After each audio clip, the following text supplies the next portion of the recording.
اور پاک صاف رہتے تھے. ٹھیک ہے جی, اگلا جملہ سنیے. اور اپنے غیر سب کے لیے بخیل تھے, یعنی بخیل نہیں, بندے کو کیا ہونا چاہیے, سخی ہونا چاہیے. ان کے شعر پڑھنے کا انداز بھی انتہائی ناپسندیدہ تھا.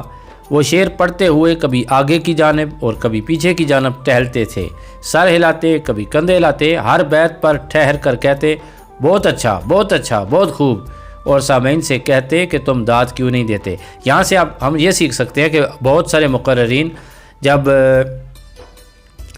خطبہ دے رہے ہوتے ہیں یا کسی مجلس میں بول رہے ہوتے ہیں, گفتگو کر رہے ہوتے ہیں, خطاب جو ہے وہ فرما رہے ہوتے ہیں, تو وہ حاضرین سے کہتے ہیں, خود ہی کہتے ہیں, اوے سبحان اللہ کہو, وہ کہو نا سبحان اللہ, ذرا پیار سے کہو سبحان اللہ, او یار آنکھو نا سبحان اللہ.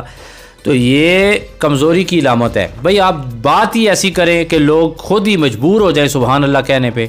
ویسے بھی ضروری نہیں ہے کہ آپ کی گفتگو اچھی ہوگی تو تبھی لوگ سبحان اللہ کہیں گے. بعض لوگوں کے سننے کا انداز خاموشی کے ساتھ ہوتا ہے, ضروری نہیں ہے کہ یہ آپ کہیں, لیکن یہ اچھی بات نہیں ہے.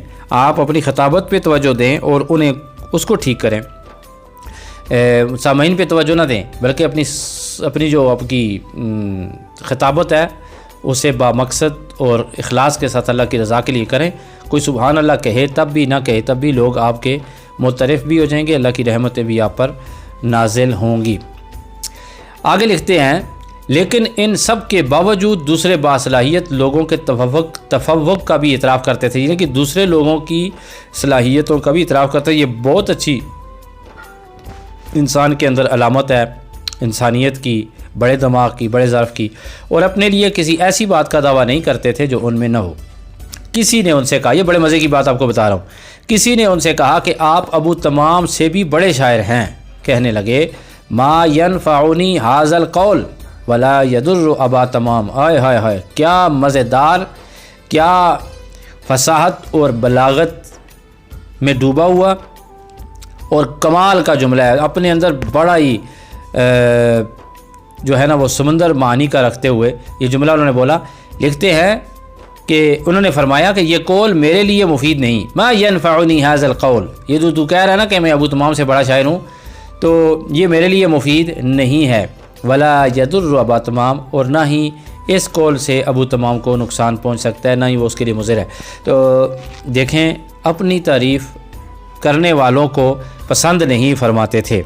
اپنی تعریف کرنے منہ کے اوپر جب تعریف کی تو ایسا زبردست قسم کا جو جواب دیا. تو بعض لوگ جو ہیں وہ تھوڑی سی ان کی تعریف کرتے ہیں تو وہ پھولے نہیں سماتے. یہ بھی ایک بیماری ہے کہ وہ چاہتے ہیں کہ تقریر کرنے کے بعد, پڑھانے کے بعد, کسی کا سیشن کرنے کے بعد ان کے دل میں یہ ہوتا ہے کہ لوگ میری تعریف کریں. وہ بھوک انہیں محسوس ہوتی ہے. آپ جب بھی جائیں, پڑھائیں, جو بھی کریں, جو آپ کی تعریف کرے تو اس کو اللہ کی طرف منسوب کر دینا چاہیے. بڑے مزے کا جواب دیا جی, کمال ہے جی. اللہ تعالیٰ نے ان کو کتنی صلاحیت دی تھی. ما ینفعنی ھذا القول ولا یضر ابا تمام, اس قول نے میرے لیے کوئی فائدہ نہیں دیا اور ابو تمام کے لیے کوئی نقصان نہیں دیا. آگے کہا, نسیمی یرکد عند ہوائہ وارضی تنحفظ عند سمائہ. میری باز نسیم اس کی ہوا کے وقت رک جاتی ہے اور میری زمین اس کے آسمان کے مقابلے میں بڑی پست معلوم ہوتی ہے. یعنی اپنے استاد کا ہمیشہ انسان ادب ملوز خاطر رکھے, اور انہوں نے اپنے استاد کے مقابلے میں اپنی تعریف پسند نہیں کی.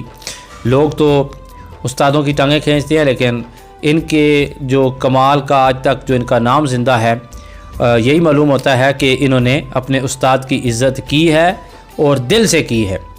ٹھیک ہے جی, تو تب اللہ نے ان کو اتنا بڑا مقام عطا فرمایا ہے. سریشی نے لکھا ہے کہ کسی نے ان سے پوچھا کہ آپ بڑے شاعر ہیں یا ابو تمام. کہنے لگے, جیدہ خیر من جیدی وردی خیر من ردیہ. ان کا اچھا شعر میرے اچھے شعر سے بہتر ہے. کیا کمال ہے جناب, کمال ہے جناب, کمال ہے.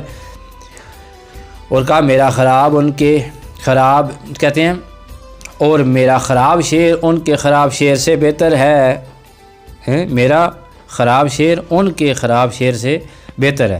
یعنی کہ میرا جو خراب شعر ہے نا تو وہ ان سے خراب ہے. یعنی کہ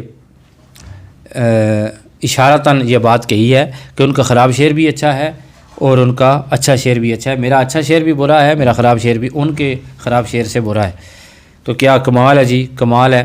بختری کے ویسے تو بہت قصائد اور مختلف صنفوں کے اشعار ہیں، لیکن ان کے 2 قصیدے ایسے ہیں جن کے متعلق کہا جاتا ہے کہ اگر وہ ان کے علاوہ اور کچھ بھی نہ کہتے تب بھی وہ بختری کی شاعرانہ عظمت کے لیے کافی تھے۔